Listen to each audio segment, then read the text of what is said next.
आखिर क्यों लाखों करोड़ों सालों से हनुमान जी और कलयुग की लड़ाई हो रही है? आखिर क्या है इस लड़ाई के पीछे का असली रहस्य? आज से लगभग 5000 साल पहले द्वापर युग के बाद जब कलयुग की शुरुआत हुई, तब त्रिदेवों सहित सभी देवताओं ने पृथ्वी से दूरी बना ली, क्योंकि यह युग देवताओं के आगमन से बिल्कुल परे है। सृष्टि के नियम अनुसार इस युग में चमत्कार की कोई गुंजाइश नहीं, बल्कि सृष्टि के नियम अनुसार कोई भी देवता कलयुग के कार्य में हस्तक्षेप नहीं कर सकता। जब तक कलयुग यानी कली पुरुष का शासन इस धरती पर है, तब तक कली को यह बिल्कुल भी पसंद नहीं कि कोई भी देवी देवता उसके कार्य में बाधा बने। क्योंकि कली पुरुष असुर होने के साथ साथ एक युग भी है, तो इसीलिए सभी देवता व्यस्त थे। किंतु कलयुग की शुरुआत से पहले ही देवों के देव महादेव को ये आभास हो चुका था कि कलयुग जितना पुराना होता जाएगा, उसकी शक्ति उतनी ही प्रबल होती चली जाएगी और वह समय से पहले ही विनाश लीला की शुरुआत कर देगा। इसीलिए महादेव ने कलयुग का संतुलन बनाए रखने के लिए पृथ्वी से जाते जाते महाबली हनुमान जी को यह कार्य सौंपा। महादेव ने हनुमान जी से कहा कि वह श्री राम नाम का प्रचार करे, जिससे कि कलयुग के साथ साथ राम युग का भी आरंभ हो जाए, जिससे कि कली पुरुष सदैव नियंत्रण में रहे। और इसके बाद हनुमान जी धरती में आकर अलग अलग वेशभूषा में श्री राम के नाम का प्रचार करने लगे। इसके बाद जगह जगह श्री राम मंदिर बनने की शुरुआत हुई।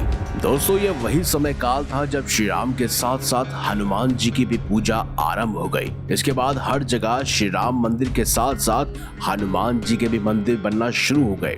पर हनुमान जी खुद का मंदिर बनता देख बेहद निराश हो गए, क्योंकि वो चाहते थे कि हर जगह उनके प्रभु श्री राम के ही मंदिर बने, ना कि उनके, क्योंकि हनुमान जी खुद को भगवान श्री राम का सेवक ही मानते थे। वहीं दोस्तों, अगर आप पुराना इतिहास उठाकर देखेंगे तो कुछ सबसे पुरानी सभ्यता यानी माया सभ्यता, इंका सभ्यता, इन सभी सभ्यताओं में आज भी हनुमान जी की पुरानी मूर्तियां मिलती हैं, जो ये सबूत देता है कि उस समय हनुमान जी ही धर्म का प्रचार प्रसार कर रहे थे। और जब राम युग की शुरुआत होने लगी, तब ये बात कलयुग को पता चली। फिर कलयुग गुस्से में पागल हो गया, उससे रहा नहीं गया। फिर उसने हर बार मंदिरों और मंदिरों के आसपास रहने वाले लोगों में पाप फैलाने की तमाम कोशिशें की, पर हर बार वो नाकामयाब रहा। और इससे उसे पहली बार हनुमान जी की ताकत का एहसास हुआ। कली पुरुष समझ गया कि किसी भी मंदिर या मंदिर के आसपास उसकी माया का कोई भी असर नहीं होने वाला है। फिर उसने बेहद शातिर तरीके से मंदिरों से मीलों दूर रह रहे इंसानों के अंदर मंदिरों के प्रति घृणा की माया को फैला दिया। और फिर कलयुग की माया में फंसकर लोग मंदिरों के प्रति काफी हिंसक हो गए। फिर लोग मंदिरों को तोड़ने के साथ साथ साधु संतों को भी खंडित करने लगे।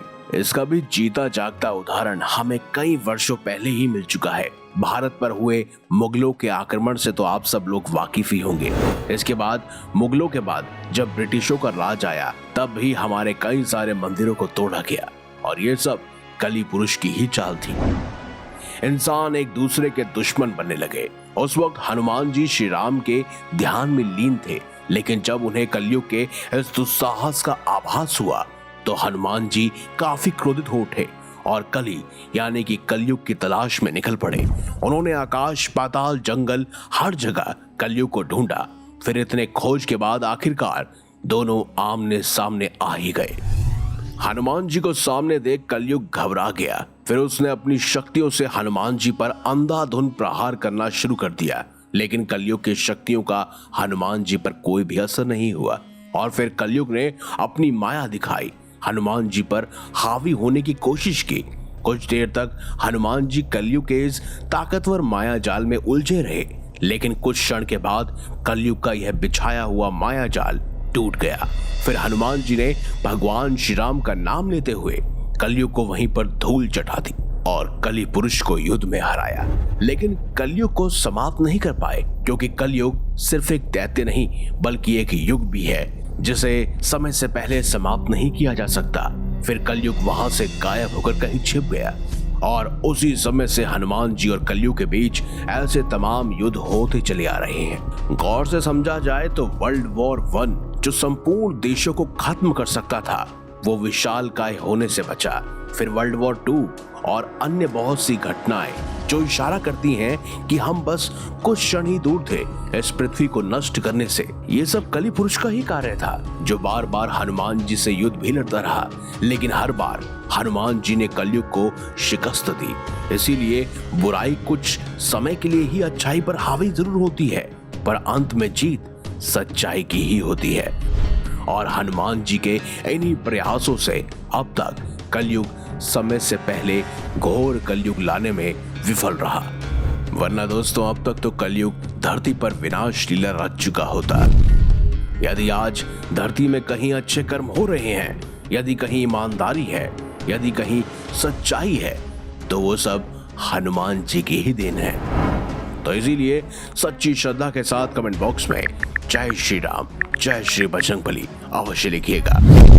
अगर आपको हमारी ये खास जानकारी, ये वीडियो बेहद पसंद आई है तो इस वीडियो को लाइक करें, हमारे चैनल को सब्सक्राइब करें और ज्यादा से ज्यादा शेयर भी करें। मिलेंगे अगली बार एक नई खास वीडियो के साथ। तब तक के लिए देखते रहिए संपूर्ण ज्ञान का केंद्र बिंदु मिस्टीरियस हिंदू।